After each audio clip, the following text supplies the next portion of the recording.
can definitely feel for buyers sometimes that off market is a bit of a secret market that you don't have access to. And look, it does come through building relationship with agents and getting to know which listings they might be representing, where the vendor just doesn't want to go through the rigmarole of a 25-30-day campaign. They don't want to have open homes 3 to 4 times a week and move the kids out of the house so they can have other people they don't know walking through their property. But also too, to have the certainty of a deal, of a transaction.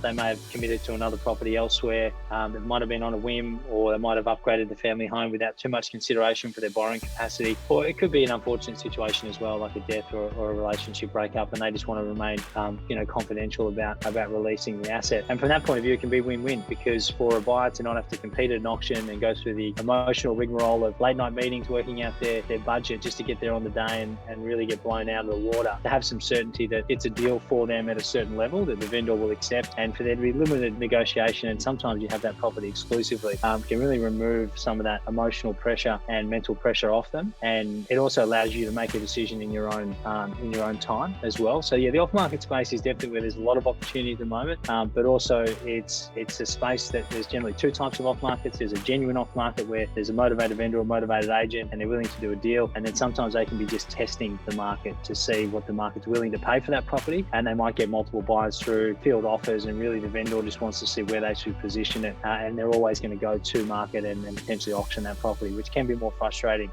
for buyers. But once again, the right questions will unearth which one it is.